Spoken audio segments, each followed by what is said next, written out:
Who is going to step up for that play to really push you over the edge to get into the Super Bowl? It's Jake Bobo in this instance. At the time, I wanted the Jets to take, JSN, and they take Will McDonald. All around, I think this was, probably Sam Darnold's best game of the season.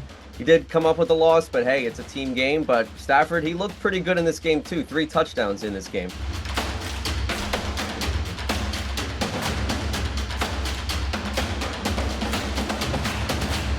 Hello, and welcome to Football X's and O's, our weekly tactics show giving you the inside analysis on the best NFL matchups every Monday. We'll take a deeper dive into the Seahawks' thrilling 31-27 win over the Rams in the NFC Championship game. I'm Ryan Sanudo. Alongside me is NFL expert David Scott.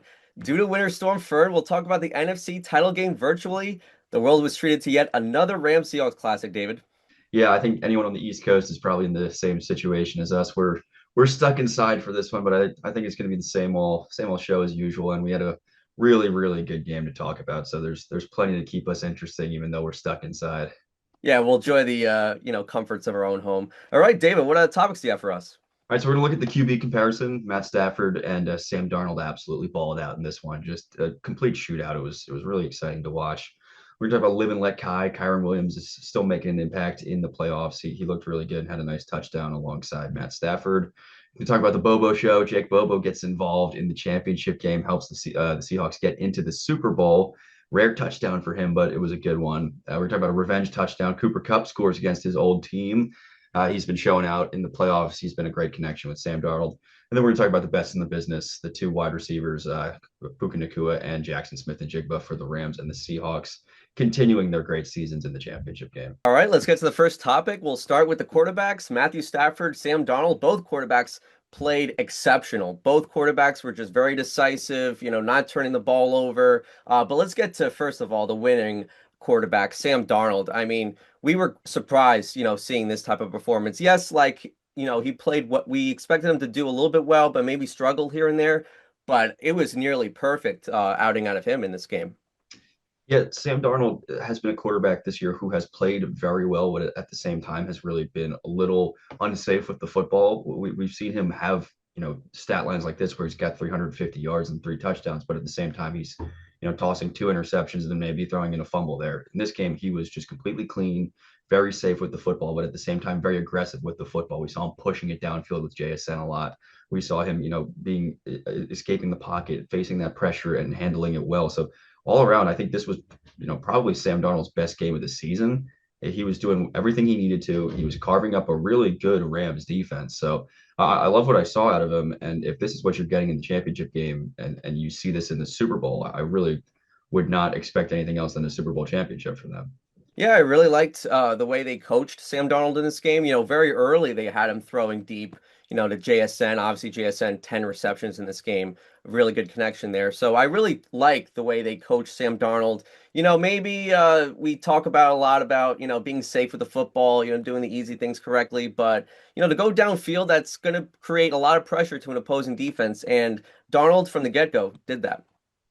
Yeah, I mean, when you're facing a defense like the Rams, who are, all of the defenses left in the playoffs at this point were top units in the league. It was top 8, I think, each of them were. The Rams were the worst of them, but when you look at the worst of them being like the number 8 defense in the league, that's nothing to scoff at. And Sam Darnold is facing a team that has, great pressure coming from guys like Jared Verse, has pretty decent secondary play. And he had no issues all around, like genuinely no issues. I didn't see a point in the game where he looked uncomfortable or he looked like he wanted to throw an interception or he looked scared in the pocket. He was composed the entire time. He played great football. There's really nothing to knock on Sam Darnold. And let's get to Matthew Stafford. I mean, both these quarterbacks had similar, passer ratings. So that just tells you that Donald had a great game and Stafford had a great game as well. He did come up with a loss, but hey, it's a team game. But Stafford, he looked pretty good in this game too. 3 touchdowns in this game. Yeah, I mean, his deadline is nearly identical to Darnold's. He's got 374 passing yards instead of 346, and he's got 3 touchdowns as well. Darnold had 25 completions, Stafford had 22. They both were exceptional, and it's tough to come up with a loss when you play like that. There's just a few errors that come from the Rams side that end up getting you the loss, and things that are mostly out of Stafford's control. So you can't really knock him for this game. They were close, and if those errors don't happen around the field, then you likely see the Rams moving on to the Super Bowl. But Stafford did everything he could. I mean, the analysis for him is fairly similar to the analysis for Darnold. Kept things clean, pushed the ball down the field when he needed to, was very composed in the pocket, but he's also got an incredible offensive line around him.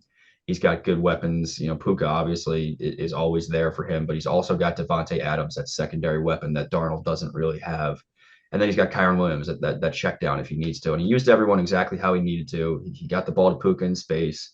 He used Devontae as his contested guy, and then Kyron was just there to clear things out when he needed him to. So, yeah, again, that's the same thing that I'm saying for Darnold is what I'm going to say for Stafford. He played a really clean game, and it could have been him playing in the Super Bowl if one or two things went differently. Oh, exactly. I mean, and he played great against a Seahawks defense that's arguably the best defense in the NFC. I really got to give a lot of credit to the way Stafford has played, and obviously the Puka Stafford connection. We got to see that again next year. There's talk about him possibly retiring every year. He's already 37 years old, so we expect Stafford probably to running things back again after the season. Yeah, I think this year has been more clear than past years. I think he's made it fairly known that he thinks he's got some good football left in him. And I mean, you take home an MVP this year, which we expect him to, you're probably in good enough shape to go out there and try it for at least another year. And coming up so close this year, retool and go try for another Super Bowl run. So I would expect him to be back out there for sure. And if he's combining with Puka for these kinds of seasons, then I wouldn't want to go sit on the couch for a season. I'd want to stay out there and play some football. Yeah, definitely. I mean, 2 straight years, almost getting to the Super Bowl. So I think if you're a Rams fan, you should expect Stafford coming back next season. All right, let's get to the first play. 10-6 Seahawks, second quarter, 2-minute warning. Rams with the ball, 2nd and 8 on the opposing 10-yard line. Stafford finds a wide open Kyron Williams for the touchdown. Yeah, this is almost kind of something out of Shanahan's playbook. I think we've seen this from the 49ers in the past, and we see the Rams pulling it out here. This is just a standard like play action scheme, a little bit of a mesh where you've got a lot of guys coming together and crossing paths to create some confusion. But the whole name of the game with play action is you're trying to confuse the defense. Is it a run play? Is it a pass play? Yada yada. In this situation where you've got a running back taking the play action and going up the middle, a lot of times you're going to expect that running back to go into pass pro. It just hit the brakes and go and protect the quarterback. But here what it is that Kyron Williams is going to take that play action and sneak through the offensive line. So you're already creating some confusion because you're not going around the line, you're rather going through it. And then he's going to run out into the flat and continue his route. So that is confusing for a defending player just from the fact that he's not going in, from the fact that first it's play action, then you're not going into pass pro, then you're taking an unorthodox route in your play action, going out into the flat. Whoever is meant to be on the running back spy or is manning up against Kyron Williams has about three different decisions that he has to watch him make and ultimately decide on one of them. Am I going to crash down on the run? Am I going to think that this is play action? Williams is going to go into pass route and I'm going to drop back and find someone else to cover? Or am I going to expect him to go to the outside and follow that route? Williams' man does not pick up on any of that. He sees the play action, he drops back. That gives Williams that route to go to the outside for a wide open touchdown. Pretty easy here.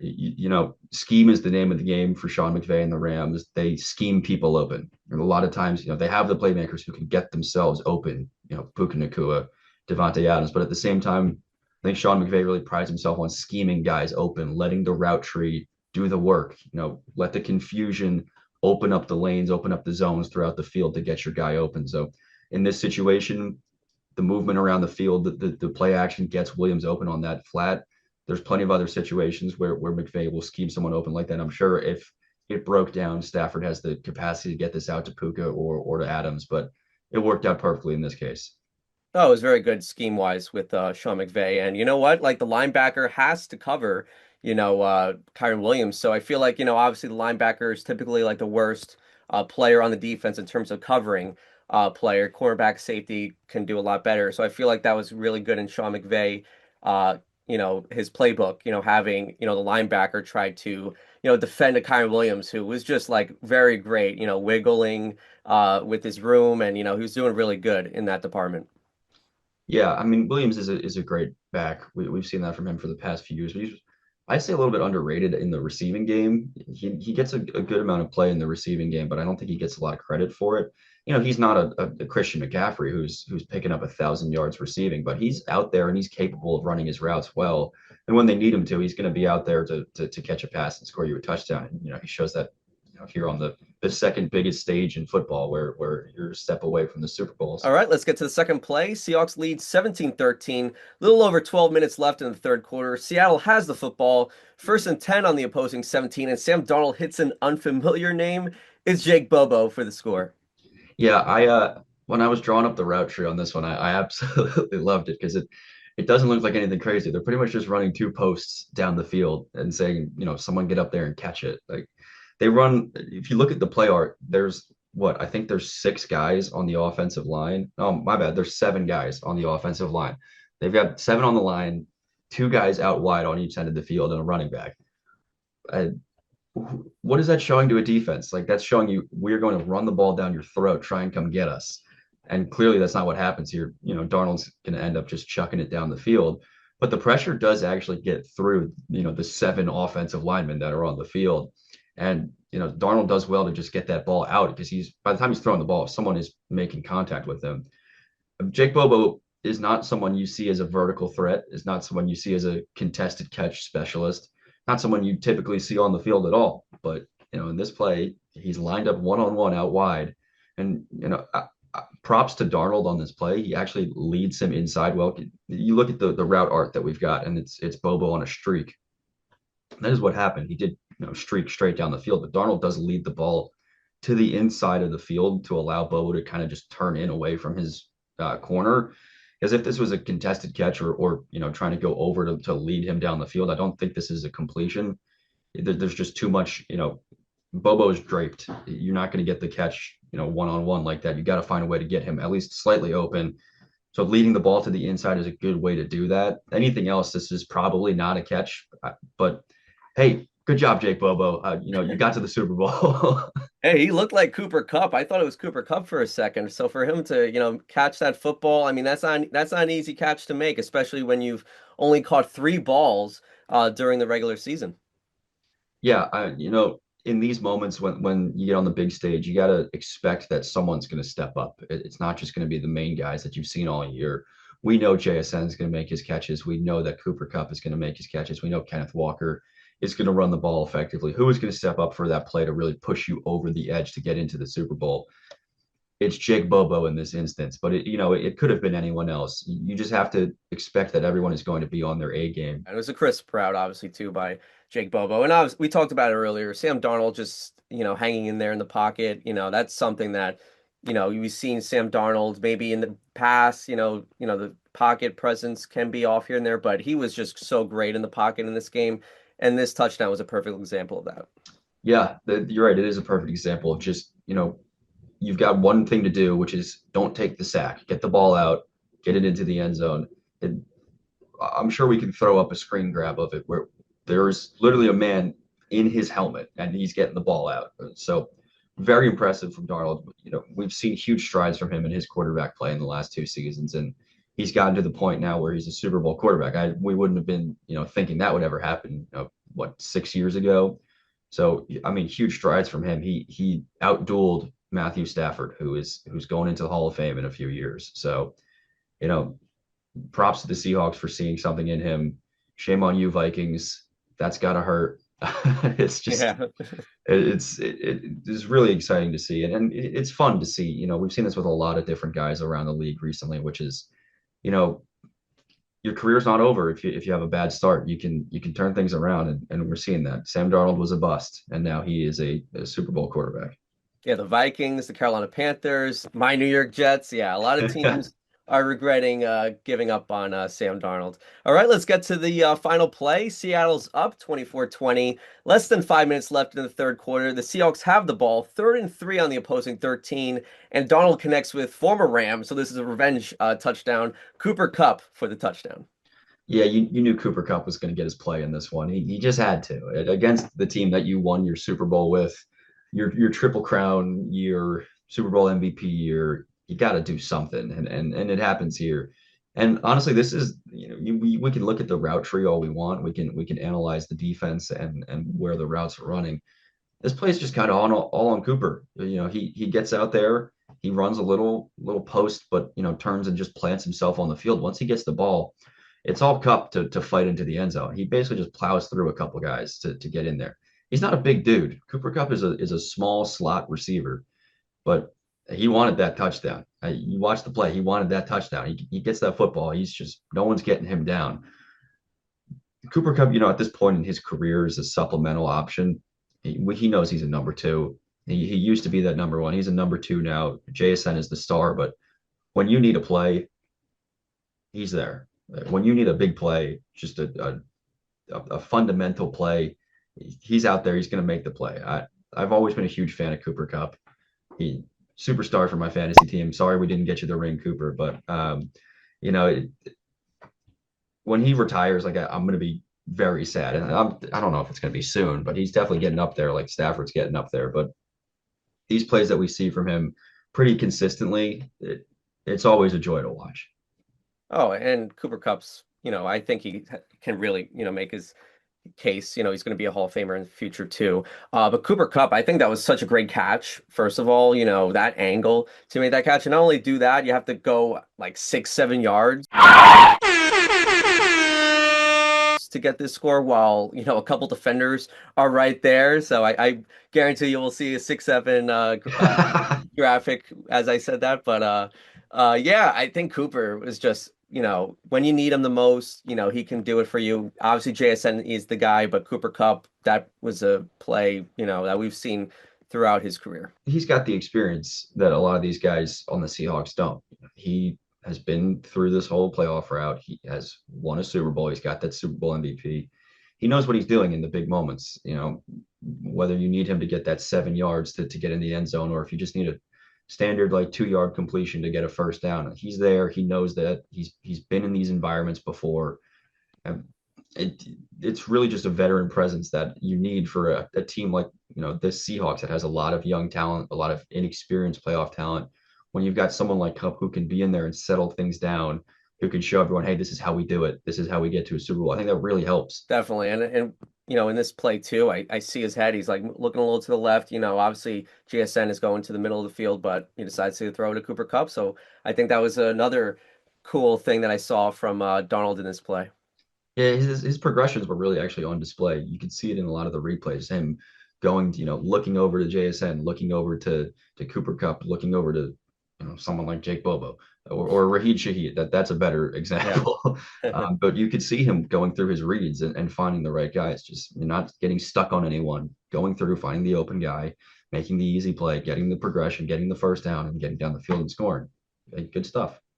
Very good. All right, let's get to the last topic. We'll get to the two top wide receivers in this game. I mean, every single time you look at the TV, it was Puka making a catch. It was Jackson Smith-Njigba making a catch. So both these guys were just, look like generational talents in this game. Let's start with Puka Nacua. He was just obviously had the 9 receptions, 165 yards, and 1 touchdown. It's just, same old with Puka Nacua. Yeah, I think this is your battle for offensive player of the year. I think Puka, who we're talking about, is going to come up second in this one. He obviously had a stellar year. He's been incredible to start his career, and boy, was he really good in this game. But I think he's going to come up just short in that offensive player of the year hunt. But that's not what we're talking about. We're talking about the NFC Championship game. But again, came up just short here too. But I don't think it was on him. I mean, he did everything he could. He looked so good throughout the entirety of the game. It just whether it's getting open, whether it is having the strong hands in those contested situations, whether it's just using burner speed when you don't look like a guy who does have burner speed. He's all over the field at all times. He's that option. He really is, the new Cooper Kupp for Matthew Stafford. When you look at the 21 season when they won the Super Bowl, it was Kupp who was getting a million targets a game, and now it's Puka, and those targets are deserved. I mean, he does the most with those targets. He really does, and I think it'll be a shame when he doesn't win Offensive Player of the Year, or he'll win. And I'm incorrectly predicting like I have a billion times on this show, but I mean, he's very deserving of an award like that, even if he doesn't get it. He's very deserving of being in a Super Bowl, even though he's not there. He's certainly like this is 1A, 1B, these two guys of the top wide receivers in the league right now. There's definitely been a shift, and these guys have taken over. And boy, are they fun to watch. Oh, definitely. And I'm always appreciative of Puka just watching him, but also the fact that I feel like there'll be games where he has less receptions than the opposing, best wide receiver, and he'll still have more yards. It's because he has that downfield threat in him, just like you said with the contested catches. So that aspect, that's what I love Puka the most about, the fact that he can get more average yards than the next best wide receiver. Yeah, and that was on display in this game. 9 catches for 165 yards to JSN's 10 catches for like 153 yards. So he averaged more. It's funny in the regular season, I believe JSN had a higher average than Puka, but I mean it's very close. It's not that far off. But and these are two of the the best route runners in the game. You look at them on the field; they're just making corners look silly out there. Uh, I wish they were the difference in this game. Like one of them making a huge play ended up being the difference. It ends up really being that muffed punt that makes the biggest difference in the game, unfortunately. But like if one of them, man, had just like made a huge play to really like have the game winner, that's just like the story you want to see between two guys that are in the same division that are dueling for awards throughout the season. Doesn't end up being that way, but they really did have a great battle in this game. Oh, definitely. And JSN, we'll talk about him specifically now. Like it's, we're not surprised by, every single performance that he has. It's always, you feel like he's going to have at least 100 receiving yards in a game. But I just love his route running too. I mean, he can get the job done when it's a third and short, whatever. His route running is just always on full display in these type of games. Yeah, it seems like we're seeing like the not the resurgence, but the emergence of the slot wide receiver in the NFL right now. A lot of guys who are becoming extremely productive are playing out of the slot. You look at JSN, he is a small build, quick, twitchy guy, and he's leading the NFL in receiving yards. That is not the case usually. Usually you're looking at an outside wide receiver who can get down the field, streaking that big contested catch ability, which JSN does have. Despite his build, he can get up there and bring the football down. But he lines up on the inside. He's running these quick routes or just these complex route trees, and he's doing it well. I mean, we're seeing a lot now that these smaller guys can really be productive. You look at I mean, this is a random shout, but like you look like a guy like Wandale Robinson. I know, crazy shout. I'm going to the Giants. Not even Our involved producer in the Tom will like that. He's a Giants fan. yes, but like you look at a guy like that, he's what 5'7". He's got over 1,000 yards. Like the smaller build, quick twitchy guy is totally viable now in today's NFL. And you're going to see it coming out of college pretty soon. You look at a guy like Makai Lemon out of USC, who's not even 6 foot, and he's going to be a top 15 pick. So I think JSN is either starting a movement or scouting departments are starting to see that this kind of build is effective against modern defenses. How can we utilize that? JSN is definitely the benchmark. Go find yourself a guy like him, and you're going to have a lot of production on your offense. Oh, I mean, I don't know how he felt at the Seahawks in that draft in 2023. I mean, I'm not even just saying this. At the time, I wanted the Jets to take, JSN and they take Will McDonald. So that this is a guy that can't, you can't overlook this type of build in upcoming drafts. And I think Tom Brady said it during the broadcast, like the way he like moves, but he doesn't raise his shoulders while he's, route running. So that's like it's very hard for defenders, to defend that. And that's just his IQ on full display for JSN.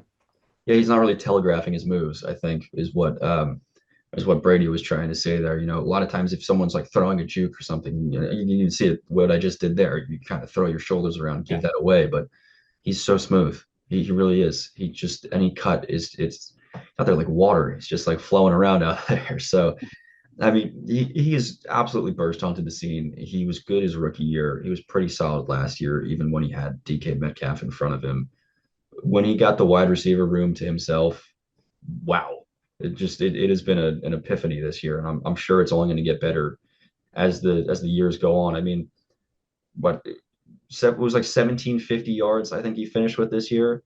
Um, Something around that, yeah. I mean, keep an eye on him to touch near Cooper Cup or the record even in the next few years. Because when he is the focal point of that offense, he is pulling in a lot of yards and a lot of receptions per game. Definitely. And obviously they're going to be going to the Super Bowl, the Seahawks. It'll be Seahawks Patriots. I wouldn't be surprised. Hey, this isn't a betting show, but I mean, for someone to win Super Bowl MVP, it's usually the quarterback, but I would not be surprised JSN wins an MVP. I mean, we've seen wide receivers win the award. Julian Edelman, we've been talking about Cooper Kupp, so Mhm. I wouldn't be shocked if JSN ends up picking up a Super Bowl MVP award. I've been wrong pretty much every step of the way. You could go back every playoff episode. I've been wrong in almost all of them. I feel pretty confident about this one. I feel like it's going to be a close game. I think the Patriots, they've been struggling obviously, but they've been playing against really good defense. But you're right, like the Patriots offense has just been a slog at the moment. Like Drake May hasn't looked good. The run game, can be off and on. The defense, they hold on to that. So if the defense I think they can make it close. But you're right, the offense has looked pretty ugly throughout these playoffs. Yeah, they played the Texans and the Broncos, two of the best defenses in the NFL. It's not getting easier. You got you got another one of, if not the best in the league. And I know the Rams just put 30 on them, but every time the Rams and the Seahawks play, I mean, defense just goes out the window. It's a shootout. All right, that's going to wrap things up here for Football X's and O's. You can catch us every Monday. We also have Ain't There a Ball every Thursday. Please like and subscribe to let us know in the comments who you think will win Super Bowl 60.